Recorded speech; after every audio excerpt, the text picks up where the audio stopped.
en un Dios, ¿no? Un Dios creador. Antes de comenzar con la temática, voy a proyectar en vuestras pantallas una música, ¿no? Voy a compartir una canción y luego que terminamos la canción podemos comenzar con nuestro estudio. A ver, déjenme ver cómo estamos con el internet. A ver, ok. No sé si conocen esta canción, espero que sí. Inglés. Aquí tienes 3 mitos que son si escuchan la completamente pantalla, falsos. ¿no? 1, debes hablar mucho. 2, debes... Muy bien. ¿Sí ven la imagen en la pantalla? Sí. Sí. Ok, entonces vamos a ir a la canción, ¿no? Esta es la canción cristiana.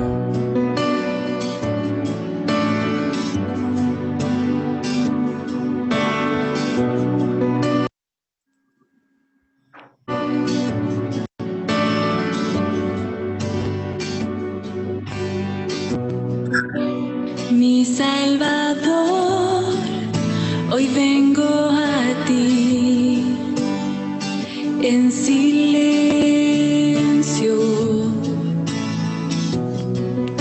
Mi alma recuerda la redención. Tu sangre toma todo lo que soy, me vuelvo hoy a ti. Llévame a la cruz, ahí está tu amor. Me postro a tus pies, quebrantada estoy. Líbrame de mí, pertenezco a ti. Llévame, llévame a la cruz.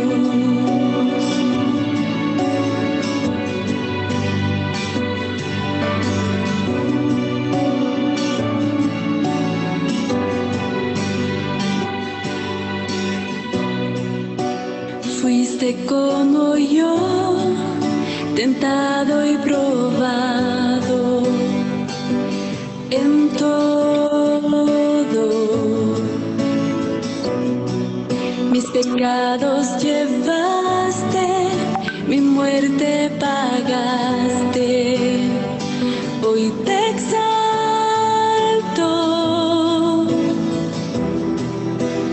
Toma todo lo que soy, me vuelvo hoy a ti. Llévame a la cruz, ahí está tu amor. Me postro a tus pies, quebrantada estoy.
Bueno, gracias por escuchar esta canción.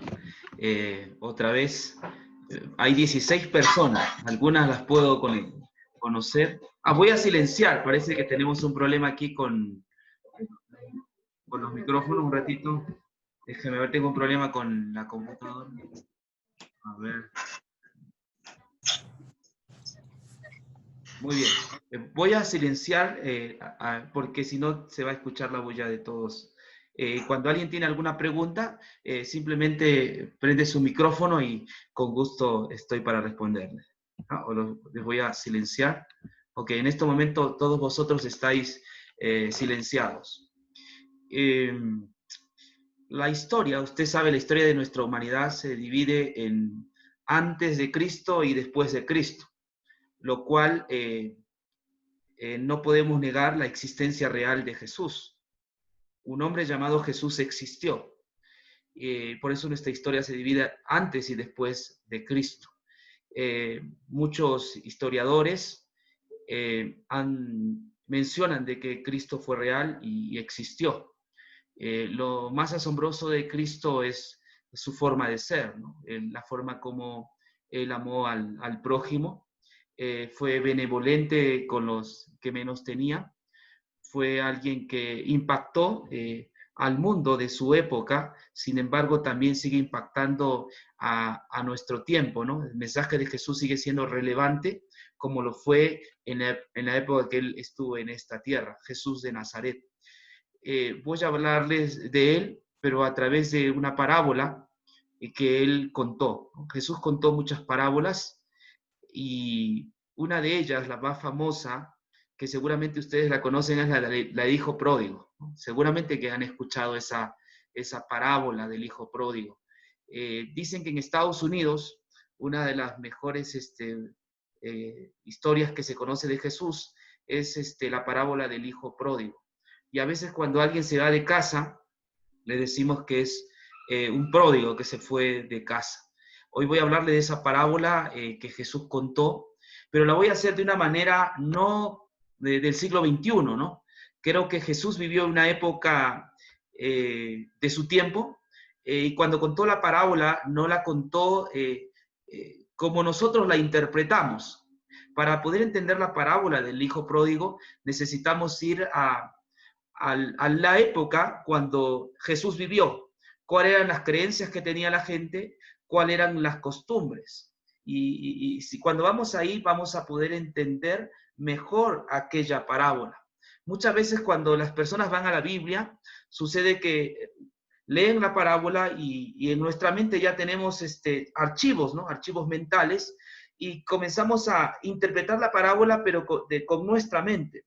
Pero es más provechoso cuando nosotros entendemos la parábola desde el contexto que Jesús la contó, ¿no? Ahí va a ser más provechoso, vamos a lograr entender mejor el texto bíblico. ¿Qué sucede? Que a veces nosotros interpretamos las escrituras bajo nuestra cultura también, ¿no? Por ejemplo, si tú pones en el internet la Virgen María africana y te va a salir una Virgen María de color, ¿sí? Así va a ponerte, Virgen María africano, te va a salir una Virgen de color, porque las personas de allá están interpretando a la Virgen María de acuerdo a su cultura. Si tú pones la Virgen María en China, ¿no? Te va a salir una Virgen, ¿no? China, porque las personas miran a la Virgen María de acuerdo a su cultura. Es decir, muchas veces la cultura interpretamos las escrituras con nuestra cultura y eso no es válido. Nosotros debemos ir a la fuente. Es decir, quien la contó fue un judío, Jesús fue judío, fue del primer siglo. Y además ellos también tenían su cultura. Entonces, para poder sacar provecho a una parábola, necesitamos ir retroceder el tiempo, ver cómo era la cultura, cuál era el contexto, cómo se vestían, qué creencias tenían. De esa forma, la parábola va a ser provechosa para nosotros y vamos a comprender algunas escenas que están allí en esa parábola que quizás como ya tiene más de 2000 años, no podemos nosotros entender. Voy a compartir mi pantalla para mostrarles una imagen que seguramente alguien de ustedes la haya visto, ¿no? esta imagen, no sé si la conocen, esta es la imagen. Esta imagen es una pintura que se encuentra en el Museo de Rusia, ¿no? La pintó Rembrandt. Rembrandt fue un gran pintor. Y aquí nosotros vemos a un anciano, ya, con una persona, este es su hijo. Esta persona que nosotros vemos allí, si ven el rostro, tiene prácticamente la cara de un niño, es como un feto. Ahora, si ven el anciano, tiene un rostro apacible, benevolente, amable, misericordioso, bondadoso. Mira fijamente a este hijo. Si ustedes ven también, observan las manos no son iguales. Hay una mano que es más cálida, es una mano menos delgada, más suave, ¿no? Es una mano de mujer. En cambio, la otra mano es una mano más gruesa, es una mano de un hombre. De mujer representa que es benevolente, tiene corazón, ¿no? Fuerte porque es de firmeza. Rembrandt pintó al hijo pródigo, ¿no? Y al padre que lo había recibido. Es lo que quería transmitir esto. Ahora, Rembrandt pintó esto porque él también era un gran pintor, sin embargo murió pobre, casi ciego, desesperado, sus hijos lo habían abandonado, vivió extremadamente en una situación deplorable, prácticamente nadie lo quería, pero dicen que Rembrandt se inspiró en el texto bíblico. Aunque el mundo no lo quería, aunque él se sentía despreciado, Rembrandt encontró en las escrituras al Dios bondadoso, encontró en las escrituras al Dios que te da la mano, al Dios que está pendiente de ti. Aunque los hombres lo habían abandonado, o sus hijos también lo tenían de menos, sin embargo, en sus últimos días, el reposo de Dios, el descanso de Dios, la benevolencia de Dios lo sostuvo. Por eso que él se inspiró en este famoso cuadro que está en Rusia, en la cual él pintó al hijo pródigo. Él se sentía un hijo pródigo, sin embargo, se sintió abrazado por Dios, que Dios estaba siempre con él. Mucha gente en la parábola del hijo pródigo ha encontrado a Dios, porque la parábola del hijo pródigo nos muestra el corazón de Dios. ¿Cómo es Dios? Estamos viviendo en una época de pandemia, una época muy convulsa en el mundo entero. Usted sabe, hay protestas por todo lado, hay violencia en la tierra, y uno se pregunta, ¿dónde está Dios? Uno piensa a veces que Dios quizás nos ha dejado.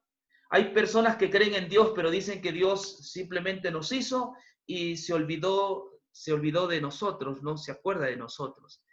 La parábola del hijo pródigo nos va a enseñar que Dios sí está pendiente de nosotros, que Dios sí está preocupado por nuestros problemas, que a Dios sí le interesamos. Entonces, vamos a leer la parábola que está en Lucas, el capítulo 15.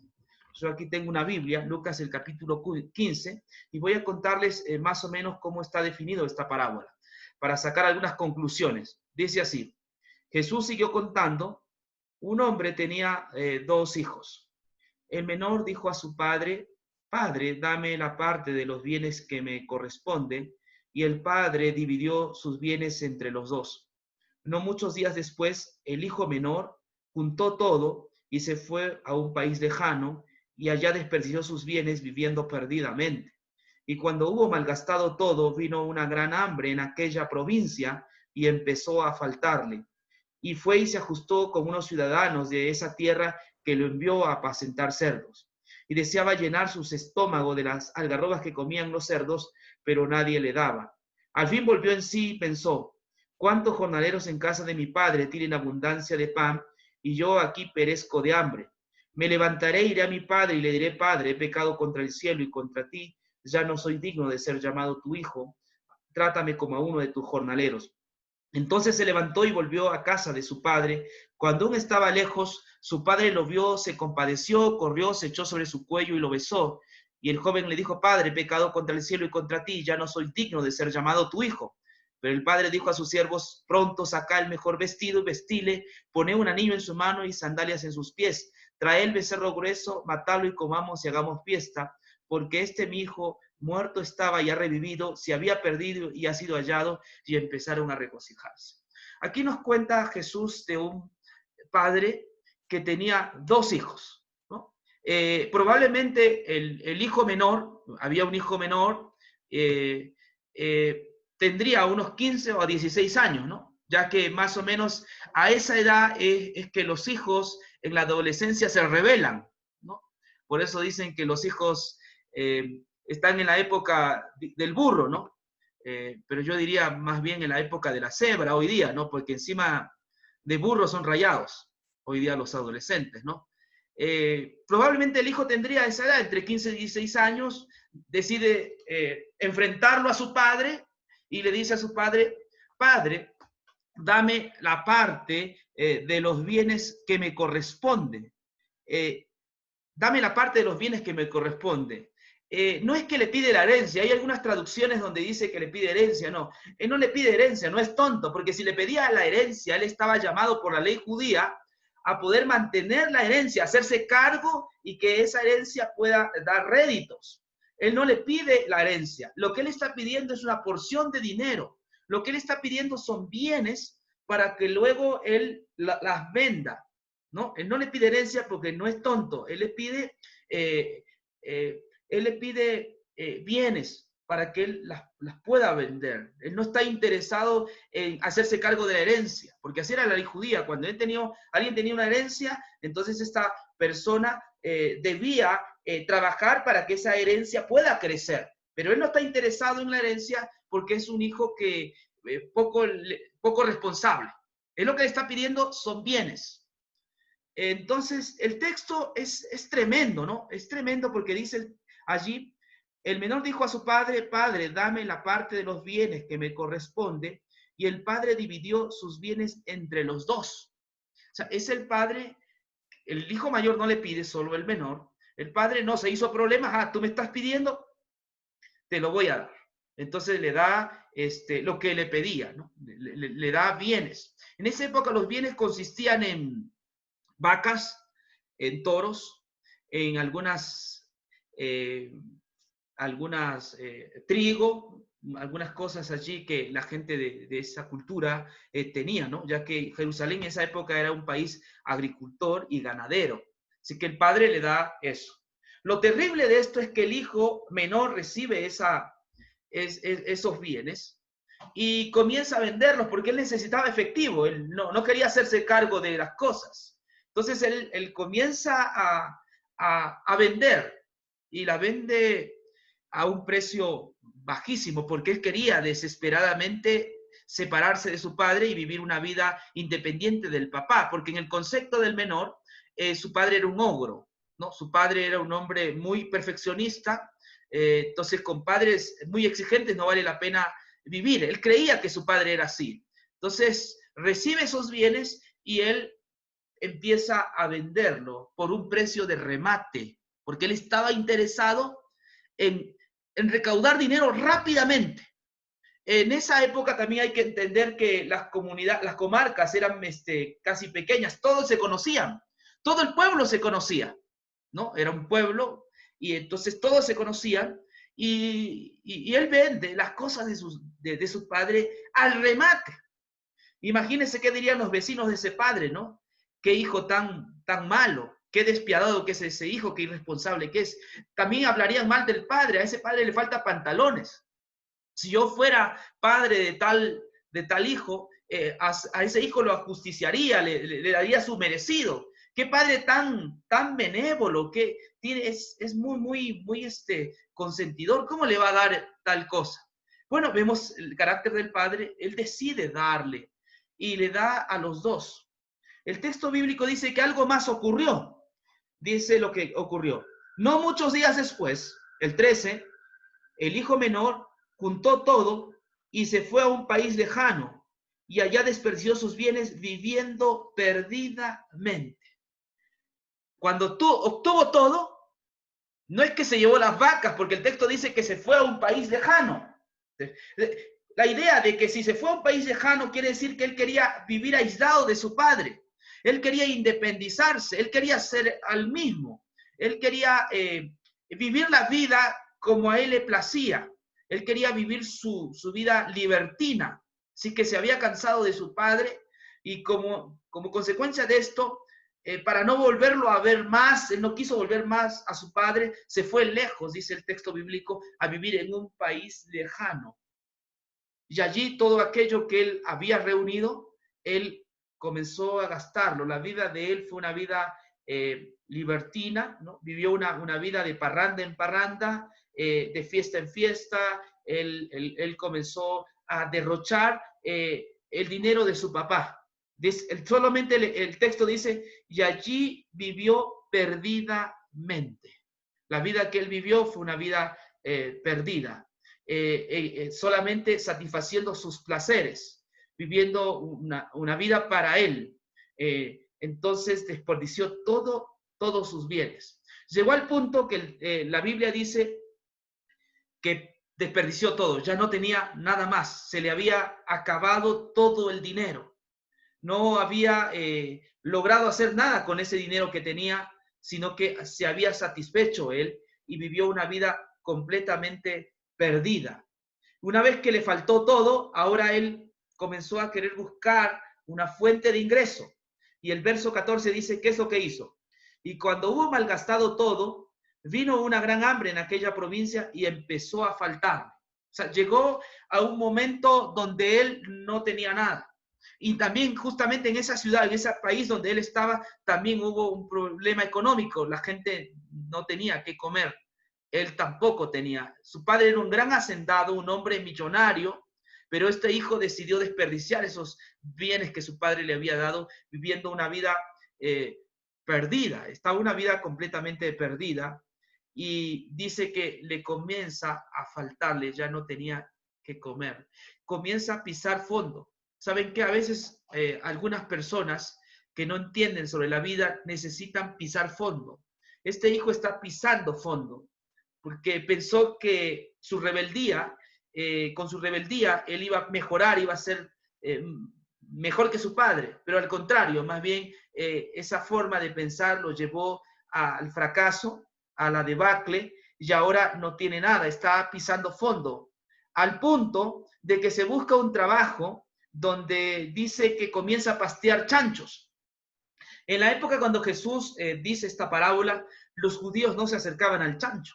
Ustedes saben que los judíos no podían pastear chanchos porque estaba prohibido por la ley judía que se criara chanchos, estaba prohibido por la ley judía de que ellos hicieran esto, ¿no? Estaba prohibido porque se llamaban animales inmundos. Así es que este hijo, por su necesidad, fue a pastear chanchos. Sin embargo, cuando está pasteando chanchos, dice la Biblia, que allí él deseaba llenar su estómago de las algarrobas que comían los cerdos, pero nadie le daba. O sea, llegó al punto más bajo de ser un príncipe, ahora a pastear chanchos. De tener un padre millonario, ahora él a pastear chanchos. Además, el chancho o el cerdo comían mejor que él, porque él quería comer las algarrobas que comían los cerdos, pero dice el texto que nadie le daba. Es decir, en realidad cuando uno vive una vida independientemente de Dios, cuando uno vive una vida independiente, las consecuencias son las que este hijo pródigo está viviendo. Es decir, le está escaseando, está pasando por una necesidad, llega al punto que no tiene nada, todo lo ha perdido, y los chanchos comen mejor, que la vida de él es una vida deplorable. Ha caído muy bajo porque decidió independizarse. Este padre representa a Jesús, representa a Dios. Cuando una persona decide vivir una vida independientemente de Dios, entonces hay algunas consecuencias, no en el sentido de pobreza, sino en el sentido de valores, en el sentido de principios. ¿Me entiende? Porque hay gente que pierde sus principios y pierde sus valores. El problema del hijo pródigo no fue la pobreza en sí. El problema del hijo pródigo fue la pedancia. Fue pedante, porque le dice a su papá, dame la parte de los bienes que me corresponde. Esa palabra que dice que me merezco. O sea, él cayó no cuando desperdició sus bienes, sino que él cayó cuando él creyó que podía ser él, vivir una vida independiente de su padre y que él se merecía. Dame la parte de los bienes que me corresponde. Su padre está joven todavía como para que él le pida bienes.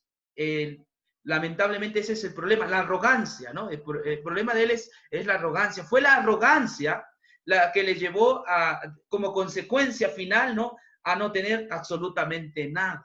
Muchas veces la gente se pierde por su arrogancia, por la pedancia, creemos que nos merecemos, creemos que no necesitamos de Dios, que podemos vivir una vida independientemente de Dios, pero con esta pandemia, por ejemplo, del COVID-19, hoy nos damos cuenta cuán frágiles somos. Nos hemos dado cuenta que a pesar de que estamos viviendo en la época de las luces, a pesar de tanta tecnología, a pesar de que hoy hay enfermedades que se pueden curar, ¿no? Que la ciencia ha hecho estudios y adelantos encomiables, a pesar de la época del Internet, a pesar de que estamos viviendo en una época diferente donde nos podemos comunicar en tiempo real, esto antes no pudieron vivir nuestros abuelos, nosotros sí. A pesar de los adelantos, la pandemia nos deja una lección, somos frágiles. Nuestros científicos no pueden hacer nada todavía por controlar este virus. Entonces, nos damos cuenta que somos frágiles y que necesitamos de Dios. Necesitamos que alguien nos dé paz. Necesitamos que alguien nos dé calma, que alguien dé tranquilidad a nuestro corazón. Entonces, ese es Dios. Este hijo pródigo lo que hizo es decir, Dios, no te necesito. Tú eres muy perfeccionista. Tú eres muy austero, eres ogro. Entonces me voy lejos de ti. Vivió en un país extraño, sin embargo las consecuencias fueron terribles. ¿Sabes qué? La Segunda Guerra Mundial, la Primera y la Segunda Guerra Mundial fue hecha por gente muy inteligente. Históricamente Hitler y los que estaban ahí aliados, ellos se dejaron llevar de filosofías de personas muy inteligentes, como Nietzsche, ¿no? Que habían hecho sus escritos, y ellos se dejaron llevar por gente muy inteligente.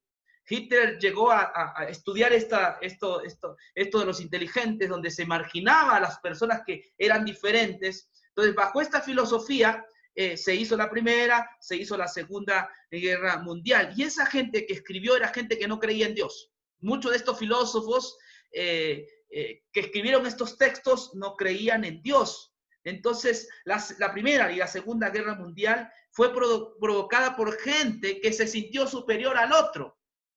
Pues Dios nunca nos enseña a ser superior al otro. Dios dice que todos somos iguales, ya seas tú blanco, negro, indio, no sé de dónde seas, pero Dios nos enseña que delante de Él todos somos iguales, que somos su creación. Pero esta gente inteligente que dejó a Dios, que decidió rechazar a Dios, esta gente provocó justamente la guerra mundial. Esos pensamientos filosóficos entraron en estos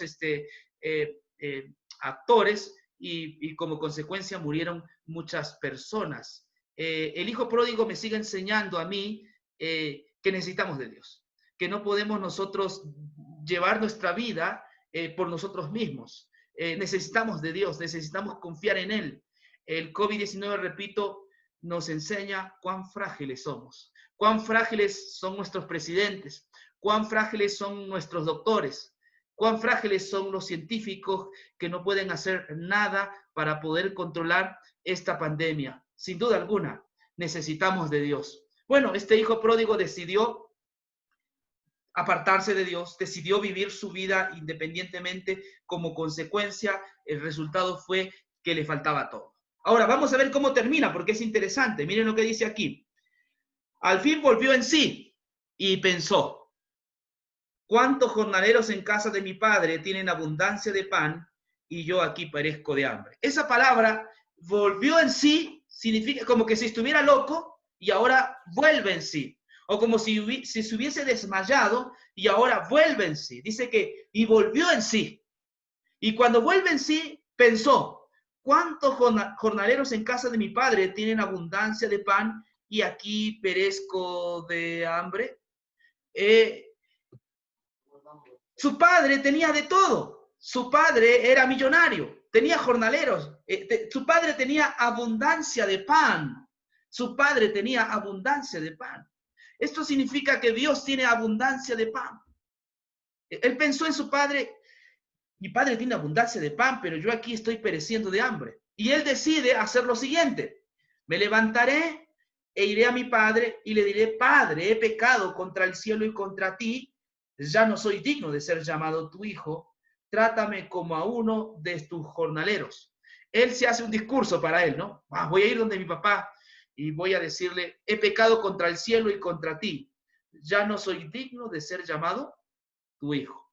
¿Sabes cuándo empieza su restauración? Cuando él se considera indigno. Él se pierde cuando se consideró digno. Dame los bienes. Él se consideraba digno. Dame los bienes, le dice. Pero ahora él se considera indigno. Le dice, dame la parte de los bienes que me corresponde. Le decía, ahora dice, ya no soy digno de ser llamado tu hijo. ¿Sabes cuándo empieza nuestra restauración? Cuando miramos al cielo y le decimos, Señor, yo no soy digno de ser llamado tu hijo. Yo no soy digno de tener lo que tengo ahora. No soy digno de el aire que respiro. Yo no soy digno de tener buena salud. Yo no soy digno de tener la casa que tengo. Yo no soy digno de la profesión que tengo. No es por mis méritos. Yo no soy digno del dinero que tengo. Yo no soy digno. Tú me los das todo por tu gracia. Entonces ahí comenzamos nosotros a alabar a Dios, a agradecer a Dios y nos comenzamos a volver agradecidos. El problema de la gente del siglo XXI, de nosotros, es nuestra arrogancia. Hemos querido vivir una vida independientemente de Dios. Hemos querido vivir no necesito de Dios, yo puedo conmigo mismo, yo tengo suficientes fuerzas. ¿Para qué necesito a Dios? Pues estas pandemias nos enseñan que no, que somos vulnerables, que somos frágiles y que solo Dios puede ayudarnos, solo Dios puede socorrernos. Yo he dicho hace poco, en alguna otra declaración, de que Dios no nos ha abandonado. Ustedes saben, el sol se sigue saliendo. Dios sí está interesado en nosotros. Usted respira aire, Dios todavía sigue dándonos aire. Dios no nos ha abandonado, y seguro usted está de noche, Dios permite que venga la noche para que durmamos. Dios no nos ha abandonado, yo entiendo así. Dios no te ha abandonado porque tienes un pan en la mesa. A pesar de que nosotros somos indignos, a pesar que nosotros no nos acordamos de Él, Él sí se acuerda de nosotros. En la Biblia eso se llama gracia. Es decir, aunque somos hijos malos y rebeldes, y aunque nosotros lo despreciamos, Él nos sigue amando. Él no nos ha abandonado. Él no ha abandonado el planeta Tierra. Su sol sigue saliendo. Su lluvia también sigue refrescando la tierra, que los árboles siguen creciendo, los frutos de la tierra también. No, Dios no nos ha abandonado. Somos nosotros, los seres humanos, que hemos abandonado a Dios. Estamos en conflicto entre nosotros, estamos en guerra, nos creemos superior uno al otro. No, pero Dios no nos ha abandonado. Entonces este hijo decide volver a su padre, que representa a Jesús o representa a Dios, y miren lo que sucede. Entonces se levantó y volvió a casa de su padre. Cuando aún estaba lejos, su padre lo vio, se compadeció, corrió, se echó sobre su cuello y lo besó. Aquí hay 5 verbos, 5 acciones que a mí me llaman la atención mucho, porque primero dice que el padre lo ve a su hijo venir. ¿Sabe cómo fue el hijo? Fue delgado, maltratado, maloliente, con la ropa rasgada, ¿sí? Quizás con alguna cicatriz, pero decide volver a su padre porque no había otro lugar mejor que en la casa de su padre. Él decide volver a su padre, fue tal como es, no tenía más que dar, fue sucio, fue harapiento, fue hecho una bolsa, así fue a su padre, en una situación deplorable. Es interesante que el verbo dice que no es el hijo el que ve a su padre, es el viejito, el anciano que ve a su hijo. Y cuando el anciano ve a su hijo, dice que el anciano se levanta y corre. Interesante esta parte. Los ancianos judíos no corren. Los ancianos judíos, cuando andan lentamente y erguidos. Pero el anciano que Jesús pone aquí es un anciano que cuando ve a su hijo se emociona, el viejito va y corre. Y la pregunta es, ¿y por qué corre? No podía andar despacio. Los judíos no corren, los ancianos judíos no corren, pero ¿por qué corrió este anciano cuando ve a su hijo? Yo siempre me preguntaba por qué ve. Simplemente la cultura judía nos va a ayudar a entender. El anciano corre por una razón. Cuando un padre no sabía educar a su hijo, no sabía disciplinar a su hijo, no sabía corregir a su hijo, pues la sociedad judía era la que tomaba las riendas. Este padre no sabe corregir a su hijo, este padre es de manga ancha, es permitidor, entonces es consentidor. Ahora la sociedad va a tomar justicia, porque le está haciendo algo grave a su padre, le ha avergonzado públicamente, ha desperdiciado sus bienes. Ahora le vamos a hacer una ceremonia que en hebreo se llama la ceremonia Kesasá. ¿Qué significaba la ceremonia Kesasá? Que el pueblo, la comunidad, era la que tenía que corregir a ese niño, a ese joven. Y muchas veces el castigo era a través de una lapidación o a través de castigos fuertes, de látigos fuertes. Eso es lo que tenía que recibir ese hijo. ¿Me comprende? Eso tenía que recibir ese hijo, tenía que recibir el castigo de la comunidad, la justicia de la comunidad. Aún aquí en Ecuador, ¿no? He visto que cuando alguien roba, ¿no? Hay lugares donde los queman a los ladrones, ¿no? Hay lugares donde queman aquí a los ladrones, eso he escuchado aquí en Ecuador. Bueno, más o menos la comunidad judía era así, iban a tomar justicia. Pero entonces el padre corre justamente para evitar que castiguen a su hijo, para evitar que el bochorno, la vergüenza caiga sobre su hijo. Entonces, ¿qué sucede? Corre y el texto bíblico dice que lo abraza. Imagínense los vecinos viendo al padre abrazando a su hijo. Ya no podían hacer nada. Él corrió para que el castigo no cayera sobre su hijo, sino que la vergüenza sea sobre su padre. Fue su padre el que volvió a pasar vergüenza. Qué mal ese padre, qué consentidor, qué padre, no lo entiendo. Pero un escándalo.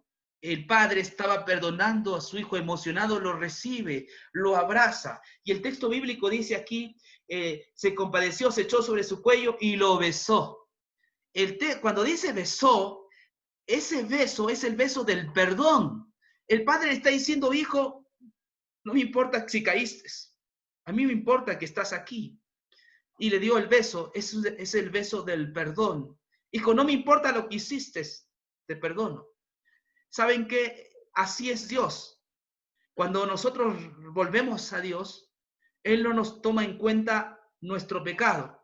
Él no nos toma en cuenta lo que hicimos. A Él le importa que tú vayas. Cuando tú vas a Él, Él te da su beso. Él te da el perdón. La gente te puede acusar. Los vecinos te pueden acusar. Te pueden decir que eres tal por cual. Y pueden hacer un pocotón de acusaciones. Que pueden ser ciertas, por supuesto que sí. Sin embargo, que cuando uno va a Dios, lo que hace Dios es nos cubre.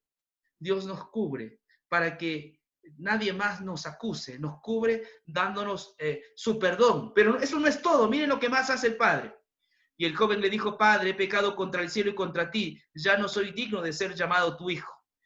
Hazme como uno de tus jornaleros. Eso quería decirle.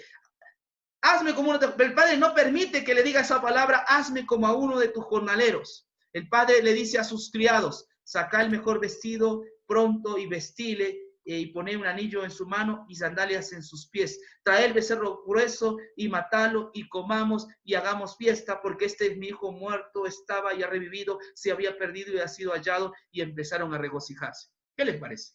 Una fiesta para aquel que no lo merece. Una fiesta para aquel que había gastado todos sus bienes. Y mata el becerro gordo. Así es Dios. Cuando uno va a Dios, uno vuelve a Dios, Él hace una fiesta. Hay una alegría en el cielo cuando un pecador se arrepiente. Pero no hay fiesta sin cordero. Y ustedes saben, han estado recibiendo unas lecciones donde han visto que Jesús murió en la cruz. No puede haber fiesta sin la muerte de Jesús. Es a causa de la muerte de Jesús. Jesús murió hace 2000 años atrás en una cruz, derramó su sangre para limpiar nuestros pecados. Dios nos puede perdonar nuestros pecados porque Jesús, su Hijo, murió por ti y por mí, derramó su sangre, de forma que Dios puede perdonar a cualquiera de nosotros. No importa cuán bajo hayamos caído, no importa cuánto pecado hayamos hecho, pero si nosotros vamos a Dios, Él nos va a dar un perdón total y absoluto, eficiente y suficiente. Ese es el perdón. Cuando uno va a Dios, por más negra que haya sido nuestra vida, cuando uno va a Dios, Dios nos recibe con los brazos abiertos, Dios se alegra tanto de que hayamos vuelto a casa y Dios nos hace una fiesta. Dios se alegra por un pecador que se arrepiente. Por esa razón, hace 2000 años atrás, Dios mandó a Jesucristo. Nuestro Señor Jesucristo murió en la cruz y murió por ti, murió por mí, derramó por sus pecados. Si tú vas y le dices, Señor Jesús, yo creo en tu sangre, yo creo que tú moriste por mí, acepto tu muerte, el Señor perdona todos tus pecados y tú recibes en tu corazón paz y tú recibes en tu corazón felicidad, tú te sientes contento porque sabes que Dios está con nosotros. Yo termino con esto. Mira, no te voy a hablar, existen dos clases de religiones básicamente. Una que enseña que para llegar a Dios, para que Dios nos ame, tenemos que hacer un sinnúmero de cosas. Aportes económicos, vigilias, ayunos, obras. Entonces, cuando tú haces esas cosas, Dios, se dice que Dios te va a amar, ¿no? Dios te va a amar. En la antigüedad, las personas idólatras o paganas, cuando no tenían buena cosecha, no había lluvia, había mucho problema en la agricultura. Entonces esta gente llevaba a su Dios un sacrificio. Muchas veces sus hijos los sacrificaban y una vez que los sacrificaban decían que ahora eran bendecidos, ahora tenían lluvia, ahora tenían comida, etc. Es decir, era el adorador el que hacía un sacrificio para que Dios lo amara. En la Biblia no es así. En la Biblia tú no necesitas hacer un sacrificio enorme, grande, para que Dios te ame. En la Biblia quien hizo el sacrificio fue Dios. ¿Me entiendes? Tú no necesitas darle algo a Dios para que Él te ame. Tú no necesitas hacer grandes sacrificios para que Él te ame o te acepte. No, en la Biblia es al revés. Fue Dios el que nos dio un sacrificio. Fue Dios el que nos dio a su Hijo para que muriese en la cruz por nosotros. Es decir, en la Biblia Dios se acerca a nosotros en el don de su Hijo para perdonar nuestros pecados. Tú no necesitas hacer algo para que Dios te ame. No, Él ya te ama. Jesús murió justamente porque Dios te ama. Te ama inconmensurablemente, te ama de una manera intensa. El amor de Dios no tiene variación. No es que a mí, por el hecho de estar predicando ahora o enseñándote la Biblia, me ame más por el hecho de que yo esté enseñando la Biblia. No, así como me ama a mí, Dios también te ama a ti, te ama con la misma intensidad, te ama inconmensurablemente. Tú eres la niña de sus ojos. Dios te ama de una manera tan fuerte que no le importó dar a su propio Hijo. Cuando nos dio a su Hijo, dice la Biblia, nos dio a su único Hijo. Entonces, invirtió todo el cielo para darnos. Jesús era el príncipe del cielo y al darnos a Jesús para morir en la cruz, Dios nos demostró que nos ama. Entonces, la verdadera religión es aquella que enseña que Dios es amor, que enseña de que aunque hayas caído muy bajo, Dios te sigue amando. Aunque hayas hecho cosas buenas, también Dios te sigue amando. Y aunque hayas hecho cosas malas, Dios te sigue amando. ¿Acaso tú, porque tu hijo se porta mal, dejarás de amarlo, te pregunto? No, no es así, es tu hijo y lo amas. De la misma forma Dios nos sigue amando y Él espera más bien que regresemos a casa. Él espera para darnos esa fiesta. Él espera para alegrarse por nuestra venida. Él espera, Él nos está esperando. Él está esperando para darte su perdón, para que tú sientas esa dulce sensación de lo que es el perdón. Dice que había una vez un chino, ¿no? Un chino que estaba en un pozo muy muy hondo, muy hondo, muy hondo, un pozo muy hondo. Y entonces desesperadamente pedía auxilio, auxilio, ayúdenme. Y él no podía salir. Entonces por allí pasó Mahoma, ¿no? Entonces Mahoma le dice al chino, mira, si tú quieres salvarte, tienes que leer el Corán, tienes que sacrificarte y de ahí vas a salir de ese pozo. Entonces voy a hacer eso, voy a comenzar a amar a Alá, a querer a Alá, pero Alá, Alá, decía Alá, Alá, seguía en el pozo, no podía salir de ese lugar. Alá no lo pudo sacar. Entonces pasó un hombre llamado Buda, ¿no? Entonces Buda, señor Buda, ayúdeme, sáqueme de este lugar, estoy desesperado, sáqueme de este pozo. Y Buda le dijo, mira, lo que tienes que hacer es meditar, la meditación trascendental, tienes que volverte vegetariano, tienes que ayunar, tienes que hacer este tipo de cosas. El chino comenzó ahí a meditar, a concentrarse. Por favor, quiero pensar que no estoy en este lugar. Abrió sus ojos y seguía en el mismo lugar. Pasó alguien con sandalias y una túnica, una barba larga, un pelo largo. Era Jesús. El chino le dijo, Señor Jesús, sálvame. Dice que Jesús asió su mano, lo sacó de ese lugar y lo salvó. Ese es Jesús. Es un Salvador perfecto. Que si tú vas a Él, tu vida tendrá paz. Si tú vas a Él, tu corazón tendrá alegría. No tendrás miedo al futuro, no le tendrás miedo a la vida, porque Jesús te da sensación de perdón, sensación de aceptación y te da vida y vida en abundancia. Quien ha ido a Jesús ha encontrado paz. Quien ha ido a Jesús ha encontrado sentido a su vida. Quien ha ido a Jesús ha encontrado felicidad, que no te le dan el oro, la plata, la fama, ni los títulos que podamos tener. Jesús nos da la felicidad, una felicidad profunda que todo cristiano tiene en su corazón. Así es que espero que puedas entender que Jesús es lo que necesitamos en este tiempo. Que Dios te bendiga. No sé si alguien tiene alguna preguntita de ustedes. Yo veo a Verónica, a Arlene, a Carolina, a Esteban, Francisco, bienvenido, ¿no? A Cecibel, José Guerrero, ¿no? Hay más de 19 personas. Esteban también está por allí. ¿Quedó claro este tema? Sí, sí. Es mi deseo de que pueda ayudarles para su vida espiritual mucho, ¿no? Ese es mi deseo. No hay preguntas, ¿verdad? Algunos creo que recién saben manejar esta plataforma, están aprendiendo recién. Espero que haya quedado claro el mensaje. Recuerden, una cosa más, esta pandemia no es el fin del mundo, como algunos están diciendo. No, simplemente nos muestra que necesitamos de Dios y debemos orarle a Él, debemos decirle que entre en nuestros corazones y Él no lo ha provocado, no ha provocado esta pandemia, son cuestiones de la naturaleza.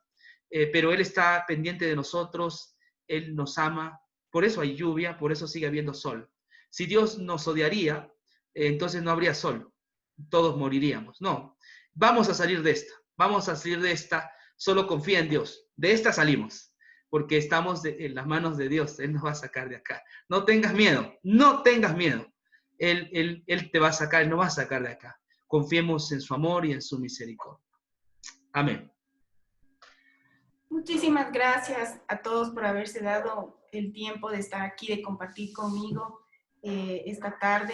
Muchísimas gracias por el mensaje muy lindo, muy hermoso. Creo que en estos tiempos tenemos que aferrarnos a Dios y confiar en Él nada más, que es la única esperanza que tenemos en este tiempo. Y agradecerles a todos por haber compartido. Me gustaría, antes de despedirme, mandar un fuerte abrazo a cada uno de ustedes. Son todas las personas que se han dado el tiempo para estar aquí, son muy especiales para mí también. Y me gustaría terminar con una oración. No sé, David, si tú nos puedes ayudar, por favor. Y con esto me despido, agradeciéndoles nuevamente por su tiempo y espero que de alguna manera les haya llenado el corazón como lo ha hecho conmigo. Claro, Si nos acompañan, por favor, y cerramos los ojos, inclinamos el rostro y vamos a orar. Oremos. Querido Padre Celestial, nuestro Padre querido, nuestro Padre amado, nuestro Rey de Reyes y Señor de Señores, gracias, papá, por este momento que nos das de estudio de tu palabra. Gracias porque hay dificultades, papá. No hay cómo negarlo que en este momento en muchos hogares hay dolor, hay sufrimiento, hay escasez tal vez incluso en algunos hogares ya topó la puerta la muerte. Es difícil la situación, Señor. Es indudable que el mal habita en este mundo.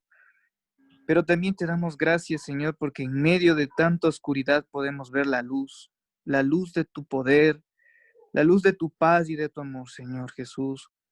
Y es por eso que en esta tarde y noche queremos pedirte y suplicarte tu presencia en cada uno de nuestros hogares, en cada una de nuestras vidas.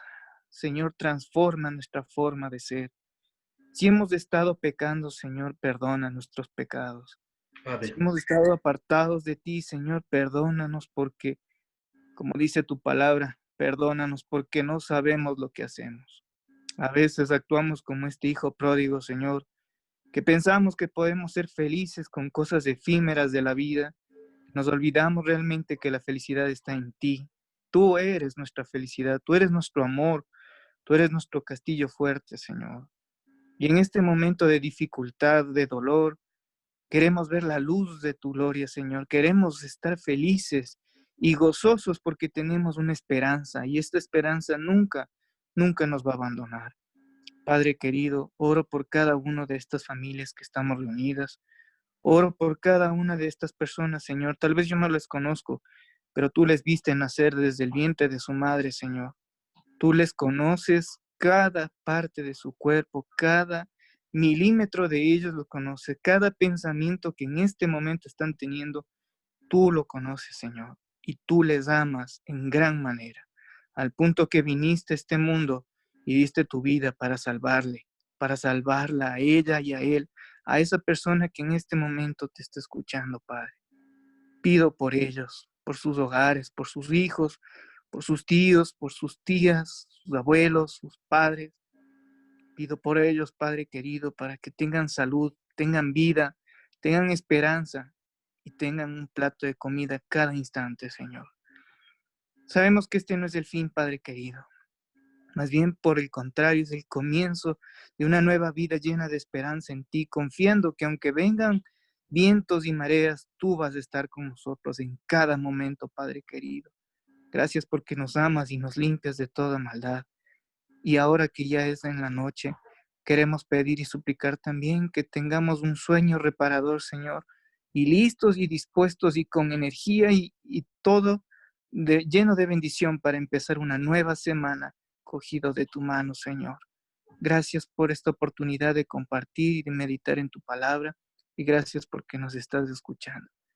Gracias por las bendiciones y por el amor que tú derramas en nosotros. En el nombre de Jesús. Amén. Un abrazo para todos, ha sido un gusto estar con ustedes. Gracias, Natalie, por la invitación. Espero algún momento volver a veros. Cuídense. Gracias. Gracias. Chao, Cuídense un mucho. gusto. Chao. Bueno, ¿Ya? ¿Ya? gracias, Minata. Un beso para todas. Un beso para todas. Gracias a Chao, ustedes. Nati, gracias. Chao. Gracias, Minati. Linda noche. Un beso para Gracias, todos. Berito. Cuídate. Bendiciones, chao, Nati. Chao, Rosy. Chao, Linda Nati, noche. cuídate. Chao, Gracias, Rosita. chao. Una buena noche. Gracias, hasta luego, buenas noches. Vamos, esperemos que se vayan.